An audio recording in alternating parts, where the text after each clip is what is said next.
Is your body's most honest signal fading? This isn't about vanity, it's about vitality, your inner fire. Don't ignore this silent alarm.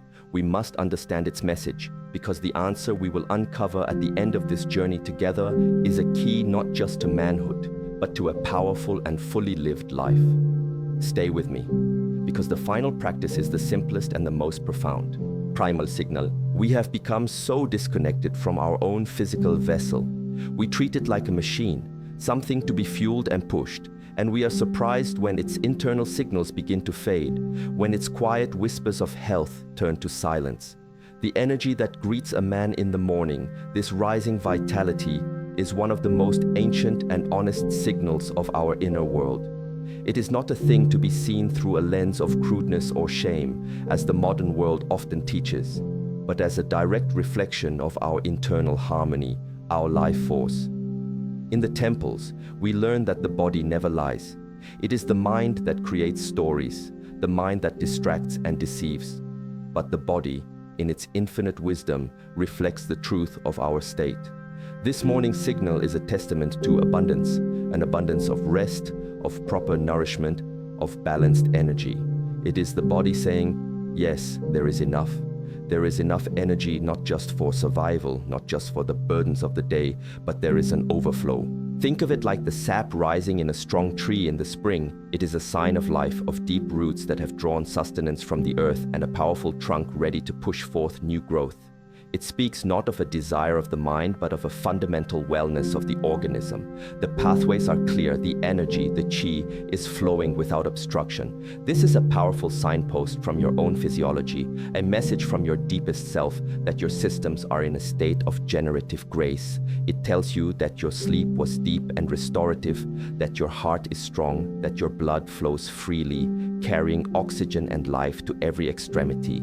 It shows that your mind was able to release its grip, to step back and allow the body's innate intelligence to do its work of healing and restoration through the night. It is a state of being we should all strive for, not for the signal itself, but for what it represents, a life in balance. We have been taught to ignore it, to focus on external metrics of success while ignoring the most fundamental metric of all, the vibrant, living energy within our own bodies. We seek power in the world, yet we let our own primal power atrophy. This morning renewal is nature's simple and elegant feedback system, a gift we must relearn to appreciate. The loss of this signal is therefore not a localized problem. It is a symptom of a deeper disharmony. It's the body's way of saying, the reserves are low, the system is under strain. Energy is being diverted to deal with perceived threats, with stress, with lack of rest. It's a check engine light for our very soul. And like any warning light, our first task is not to simply turn it off or cover it up. Our first task is to stop, to become still, and to ask, what is the cause? To embark on that inquiry, not with panic or with fear, but with curiosity and a genuine desire to restore balance.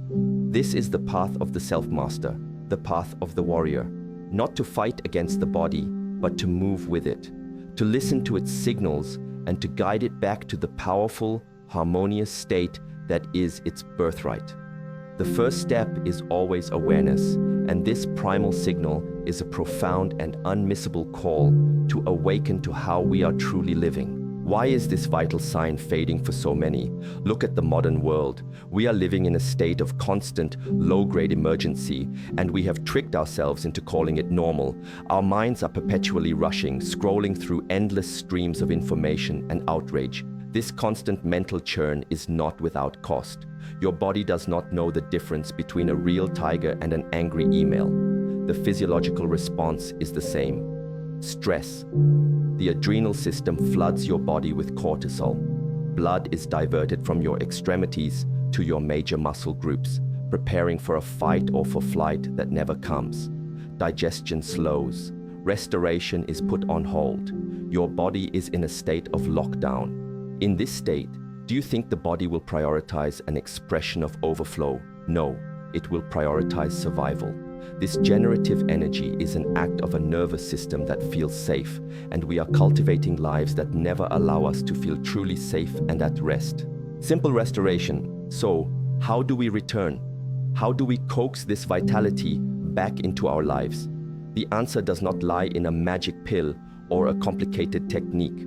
The path back is one of simplicity, of returning to the fundamentals of our human design. It begins not with doing more, but with doing less. The first practice is stillness. Before you even get out of bed in the morning, find 5 minutes. Just 5 minutes to lie there and do nothing but observe your breath. No phones, no plans for the day. Feel the air enter your nostrils. Feel your belly rise and fall. This simple act is a powerful signal to your nervous system. You are telling it, the battle is over. You are safe. By starting the day in stillness instead of chaos, you are retraining your body to exit the state of emergency. You are creating the fertile ground of safety from which this energy can naturally arise. It is a practice of cultivating the internal environment. Next, we must move with intention. This does not mean you must spend hours in a gym punishing your body. It means you must reintroduce gentle, conscious movement into your day. When you wake, stretch like a cat. Feel every muscle. Open up the channels. A simple practice of deep squats, holding onto something for support if you need, is profoundly powerful. Squatting opens the hips, the pelvic bowl, which is the seat of this creative life force. It tells the body that this area is important, to send blood, to send energy there. For centuries, people rested in a squatting position. It is our natural state. By reclaiming it, even for a few minutes each day, we begin to undo the damage of years spent in chairs. We unlock the stagnant energy in our lower body and allow the chi to flow without impediment once more. This is not exercise. This is an act of remembering, of returning your body to its natural alignment and grace. We must also honor the sacred darkness. Our relationship with sleep must be repaired. An hour before you intend to sleep, begin the ritual of disconnection. Turn off the screens, all of them. Dim the lights in your home. Let your body receive the ancient signal that the day is ending and it is time for rest. You can read a book, you can meditate, you can simply sit in the quiet. This period of winding down is not wasted time. It is a crucial transition for your mind and body. It allows the stress hormones to recede and the sleep hormones to rise. When you finally lie down, your body will be prepared for deep restorative sleep, the kind of sleep where healing happens, where energy is replenished to the point of overflowing. This overflow is what we are seeking. It cannot be forced. It can only be allowed to happen by creating the right conditions. Darkness and rest are not your enemies. They are your most powerful allies in this restoration. Finally, place one hand on your lower abdomen, just below the navel. In our tradition, this is the lower dantian, the elixir field, the reservoir of our original energy. Close your eyes and breathe into this space. With every inhalation, imagine you are drawing in pure healing energy from the world around you and storing it in this field. With every exhalation, release all the tension, all the stress, all the exhaustion from your day. Do not strive or force. Simply bring a gentle awareness to this center. This is a practice of reconnecting with your battery, of consciously recharging your source. You are not trying to create an outcome. You are nurturing the cause. By cultivating stillness, moving with intention, honoring the darkness, and connecting with your energetic center, you are not just fixing a problem. You are changing the way you live. You are aligning yourself with the rhythms of nature and with your own innate, powerful design.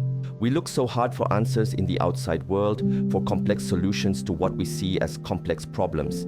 Yet we forget that the most profound wisdom is already within us.